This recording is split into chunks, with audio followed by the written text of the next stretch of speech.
Open wide, ladies and gentlemen. In today's video, we're going to be taking a cold, hard dose of reality. You're definitely going to want to be sitting down for this one.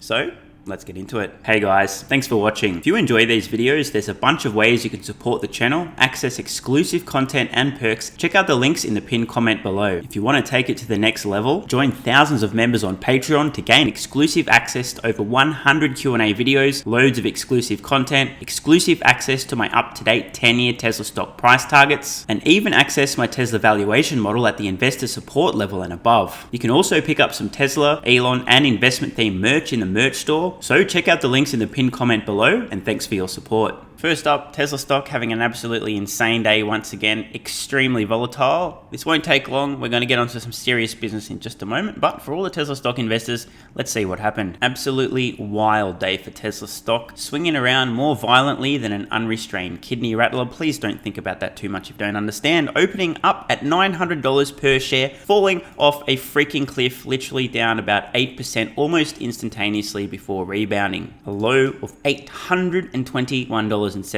per share. Just putting this on the record because it's going to age quite well. I personally think that this will go down as one of the best bargains of 2022. More context, over the 5 days, Tesla stock down 13.5%, the 1 month down over 20%, 6 months down over 20%, year to date over 25%, takes the 1 year before we get into positive territory, just a mere 30%, which doesn't sound like a whole lot given we're talking about Tesla stock after all. I don't want to incriminate myself because I'm not going to say anything more, so I'm not going to mention whether or not I bought any more Tesla stock today, but if I had money, or even if I didn't, I certainly may have attempted to do that. Let's move on. Now onto the very serious business in today's video. Please make sure you're sitting down, your mind is open, your brain is engaged, and brace for impact. I'm going to start with a tweet that some guy with 3 first names, PS never trust a guy with 3 first names, posted on Twitter. Quote, "The more ferociously mainstream media, big tech, social media, and government come at Elon Musk and Twitter, the more they reveal their agenda. It will be a bumpy, but super important ride. Many people did not see, notice, or understand what was happening. They will now." This tweet, liked by Elon Musk, of course. That's not confirmation that Elon Musk agrees with anything in this tweet, but it might be. Quote, "VJ Gaddy, the top censorship advocate at Twitter who famously gaslit the world on Joe Rogan's podcast and censored the Hunter Biden laptop story," you know, the story that more than likely would have completely changed the outcome of the recent US presidential election had it not been suppressed until after the election took place. No, I don't know that story either, because I didn't see it because I wasn't allowed to. I get it. That's not very funny, is it? He's very upset about Elon Musk's Twitter takeover. Quote, "I'm insensitive, but I just can't not. Twitter's top lawyer reassures staff, cries during meeting about Musk takeover." Now again, everyone's entitled to feel emotions and also to express them, but personally I feel that somebody in such a senior position in a company, leader, executive and so on, somebody who people look up to, having a cry about a change at the company probably doesn't instill a great amount of confidence in the team. But hey, that's just me. Maybe I have unfairly high standards for leaders. Elon Musk responding to this very tweet, quote, "Suspending the Twitter account of a major news organization for publishing a truthful story was obviously incredibly inappropriate. No fucking shit, Sherlock. This is one of the scandals of the century. There's some really crazy people who don't make any sense in the comments here. It was blatant election interference." Oh, totally wasn't. "So it was suspending the president's re-election campaign account 19 days before the election for simply tweeting that article."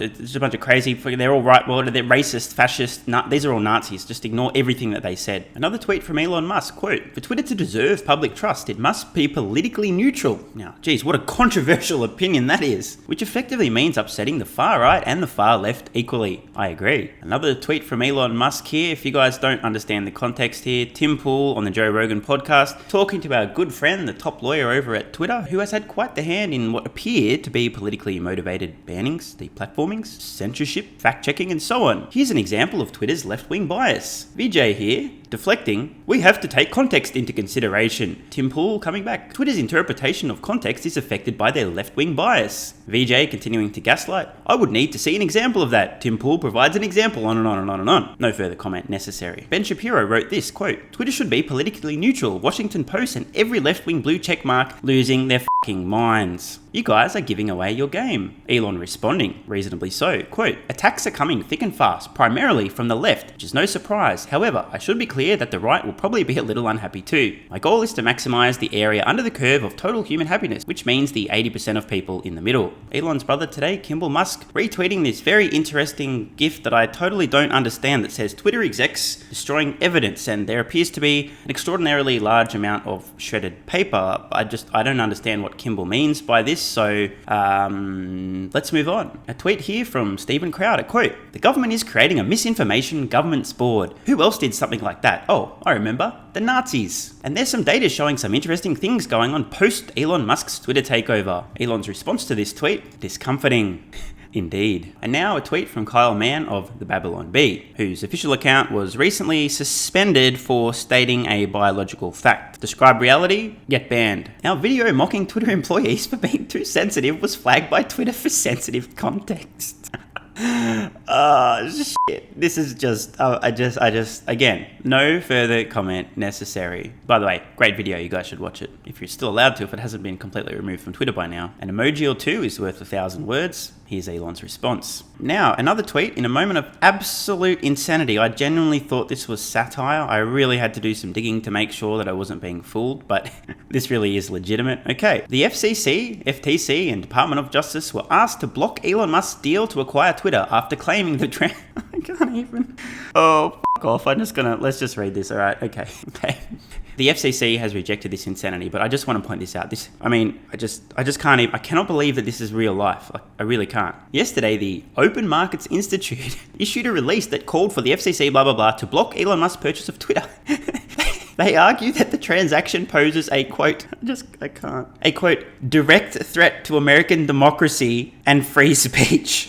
You know what I think poses a direct threat to democracy and free speech? The people currently having an allergic reaction to the idea of Twitter allowing more people to freely express their thoughts, opinions, and ideas. And by the way, a quick aside here, the comments on this channel in the last few days discussing this issue of free speech are hilarious. I've been called, and I'm not even kidding you, a fascist, an authoritarian, a Nazi, a sexist, a misogynist, and a racist for expressing my opinion that people should be free to express their opinions, thoughts, and ideas. Again, no further comment necessary. Here's a tweet from a little bitch who immediately deleted and or closed his or her Twitter account. I'm not sure these days. I don't want to offend anybody, and I don't think pronouns were available in this particular bio. So not sure. I'm assuming Sean King is a man. But anyway, Sean King is back per the new bio. I'm still here, which, I mean, I'm back is probably the better terminology. Anyway, this is unverified, and I don't know whether or not to trust this source, but I do just want to share this tweet because, I don't know, might provide some interesting context. Quote, "I am told this morning," and by the way, I want to be really clear, this is completely unverified, so again, don't assume this is true, but it is a tweet that exists, so let's read this tweet. "I am told this morning that Apple and Google will remove Twitter from the App Store if it does not moderate and remove hate speech under Elon Musk. This isn't a new policy, but a commitment already made. Amazon Web Services has the same commitment." You guys hear about the whole alternative to Twitter, Parler? They got deplatformed, like deleted, cancelled from the whole internet. Amazon Web Services just stopped their host. They got completely fucked. Long story, dig into it if you're curious. Sean King goes on to claim that allegedly he spoke to staff at Google and Apple who referred him to the following policies that ban all apps in the App Store that allow hate speech. Blah, blah, blah, blah, blah, blah, blah. So anyway, the point here is, this is kind of interesting, isn't it? It's not like big tech companies like Apple and Google, two of the most cripplingly infected by the woke mind virus companies currently existing on planet Earth. It's unlike them to potentially collude to remove a platform that is allowing people to say things that they would prefer were not said. So let's move on. Elon Musk on an absolute bender on Twitter. This is quickly becoming one of the most liked tweets of all time. Elon Musk just kicking the hornet's nest because why the fuck not? Quote, "Next, I'm buying Coca-Cola to put the cocaine back in." This is a real tweet. People find this quite amusing, at least some of them. It's not like Elon Musk has ever tweeted about LSD or DMT or mushrooms or wait, I think he might have. Let's move on. Congratulations on making it this far through the video. Your reward is a cold, hard dose of reality / what the actual fuck is going on. Refer to my earlier tweet about the pushback from the media, government, etc. And of course, the totally unrelated retweet from Elon's brother Kimball Musk with the paper shredding and the whole caption suggesting that Twitter employees were currently destroying evidence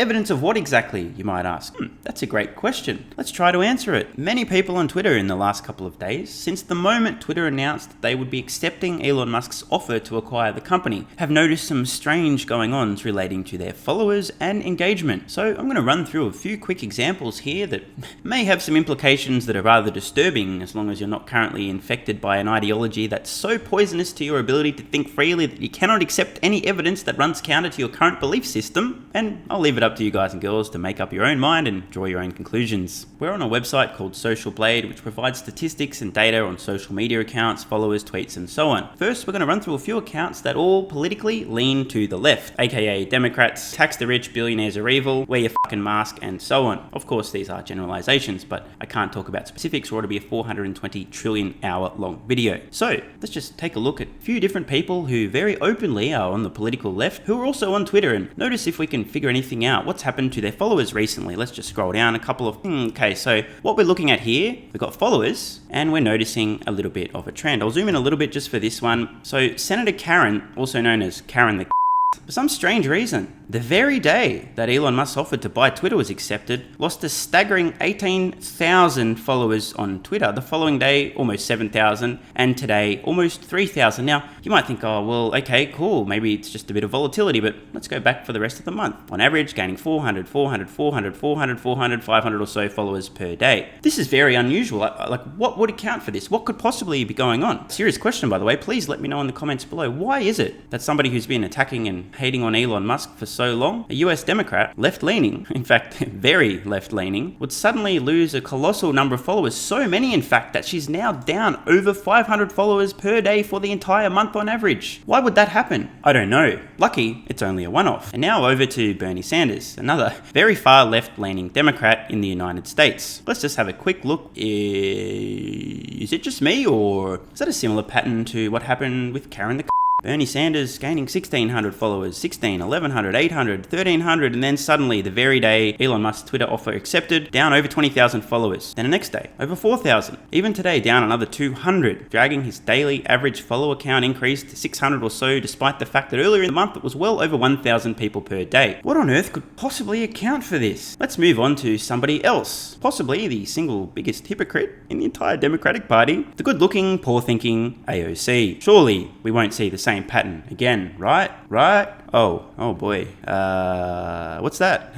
Wow. Same day, 16,000 followers gone, another 20,000, another 1,500, another 4,500. Monthly average, now negative 328 followers. Yet again, before this deal was accepted, she's gaining close to 1,000 followers per day. Again, I asked the question, what could possibly account for this? I'll share my thoughts in just a moment. Maybe one final example on the left. Hillary Clinton. Now surely, we can't be 4 from 4, so hopefully this can buck the trend here. Let's see here. Oh my god, not again. Wow, look at that. Same day, almost 20,000 followers down instantly. What's happening here, folks? I don't know. In fact, I do know, but let's get to that in a moment. Now, let's flip the script. Maybe some right-leaning politicians who are on Twitter. Maybe the same thing happened to them. Maybe people are just abandoning Twitter for some reason. This is Ron DeSantis, possible future president of the United States of America, a man who really does seem to value freedom. Let's see what's happened to Ron's follower count in the same period of time. Plus 5,000, 4,000, 6,000, 8,000. Wow, he's doing what? Okay, so ladies and gentlemen, from an average of, let's call it 7,000 new followers per day, the day the Twitter deal is announced, Ron DeSantis gains 141,000 followers, then another 64,000 the next day, and another 100,000 the next day. This is a mirror image of what's happening so far to the left-leaning Democrats we've seen in the United States. Obviously a coincidence, definitely not a pattern. How about another well-known Republican in the United States, Ted Cruz? Yep, well, what do you know? The exact same pattern. A few thousand new followers a day, suddenly the deal's announced, 50,000, 60,000, 60,000. Let's keep going. Candace Owens, another well-known conservative in the United States, and also a total badass, I gotta say. Surely we won't notice a similar pattern, right? Oh wait, what do you fucking know? There we go again. Deals announced, a few thousand, 27,000, 16,000. What's going on? How about Ben Shapiro, another conservative in the United States? Surely this wouldn't have happened to... What do you know? Deals announced, instead of 2,000 or 3,000 followers a day, Ben Shapiro now 45,000, 15,000, 85,000, 104,000. Curious. And finally, so I know it's going to trigger a few people, Tucker Carlson, one of the most prominent figures on the very, very openly right-leaning Fox News, who, I have to say, has said some some very, very, very silly things in the past, but he does make some fair points sometimes. I think you guys can see where this is going. Admittedly, Tucker's account, I believe, was temporarily banned from Twitter, but look at this, 130,000 new followers the very day this deal was announced, another 11,000, another 42,000. And finally, some guy on the internet, Stephen Mark Ryan, solving the money problem. Wonder what's happened to him, what the actual, not again. Really, wow, we've got a clean sweep here, folks. Even my own Twitter account, for some strange reason, the day the deal was announced, you know, a few hundred new followers a day on average, then suddenly 1,200, 1,400, and 800. Well above average. So what the actual fuck is going on? Now, I have a theory, of course, please share yours in the comments below, but just imagine a scenario in which maybe Twitter was destroying some evidence. And is it possible that Twitter right now are in panic mode, trying to destroy evidence of intentional suppression of certain thoughts, opinions, and ideas? Now, let's play along at home here. For example, why is it that a number of extremely prominent Democrats suddenly started losing staggering numbers of followers the very day that this deal was announced? Is it possible that behind the scenes there's been armies of bots promoting, supporting, and commenting on tweets, opinions, thoughts, and ideas of left-leaning politicians in the United States, and Twitter suddenly had the realization, oh, we can't be doing this anymore, let's make those accounts disappear? That's definitely not possible. It's also not possible that any PR firms who've been paid to increase follower counts and engagement and make it look like people believe and agree with certain things that are being said on this side of the political spectrum have suddenly gone,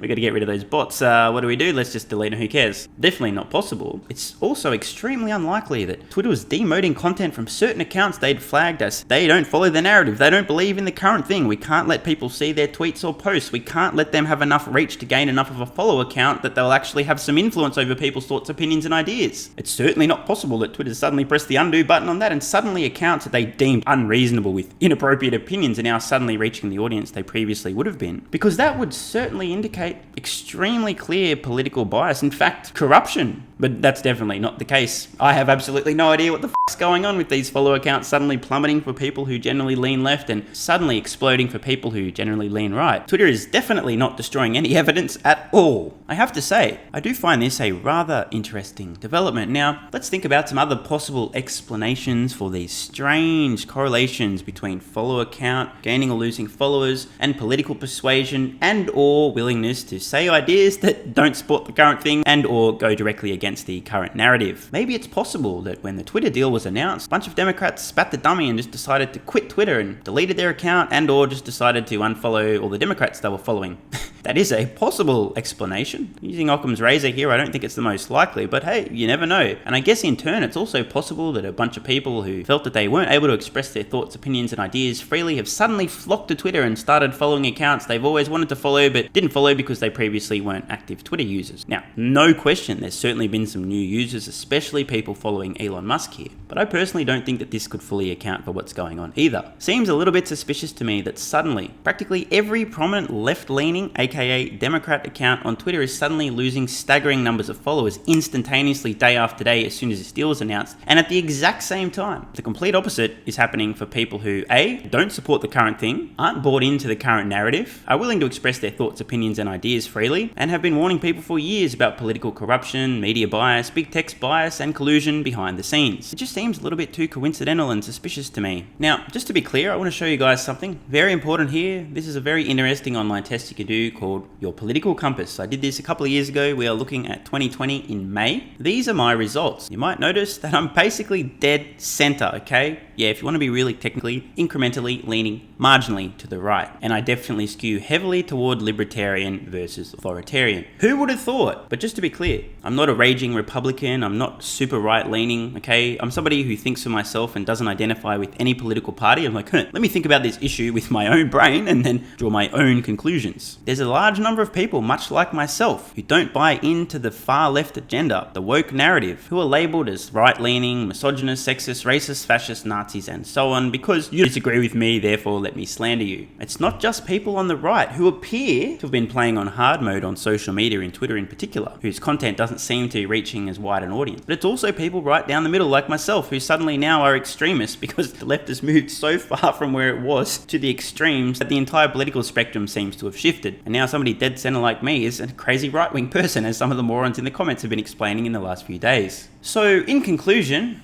And I definitely don't know why this GIF and tweet are back up, the one that says Twitter executives destroying evidence with all the shredded paper here. I just wanted to say I absolutely have no idea whatsoever what the f***'s going on in Twitter at the moment. There's no chance they're destroying any evidence, suppression of people who don't agree with the narrative, who share their own thoughts and opinions, aren't buying into the agenda, don't support the current thing. There's no chance that's happening, so I'm really confused as to what's going on. And watching this video was definitely a complete and utter waste of your time. I'm sorry if I even said anything. So to bring things full circle, let's see that tweet again from that guy with 3 first names who you definitely shouldn't trust. You know, the one that Elon just liked. Quote, "The more ferociously mainstream media, big tech, social media and government come at Elon Musk and Twitter, the more they reveal their agenda. It will be a bumpy but super important ride. Many people did not see, notice or understand what was happening. They will now. And in my uninformed opinion, some of the data, not opinion, but data you've seen in this video, may support this statement from this random guy on Twitter, who thankfully for now hasn't been banned. So in conclusion,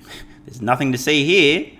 Move along. And this is another perfect opportunity to remind everybody, even on YouTube, I'm not allowed to share certain thoughts, opinions, ideas, and even factual statements about reality. I wish I was kidding. Unfortunately, I'm not. Many of those thoughts, opinions, and ideas, however, I can share relatively freely over on Patreon. So make sure you sign up with the card in the corner or the link in the pinned comment. Well over 100, maybe 150 exclusive pieces of content there by now, plus my up-to-date Tesla stock price targets out over the next decade. So see you over there, unless you're afraid to hear what I really think. I'm Stephen Mark Ryan. This is Solving the Money Problem, and I love you all. Hey guys, thanks for watching. If you enjoy these videos, there's a bunch of ways you can support the channel, access exclusive content and perks, and get some free stocks and crypto. Check out the links in the pinned comment below. You can also pick up some Tesla, Elon, and investment themed merch in the merch store. If you want to take it to the next level, join thousands of members on Patreon to gain exclusive access to over 100 Q&A videos, loads of exclusive content, exclusive access to my up-to-date 10-year Tesla stock price targets, and even access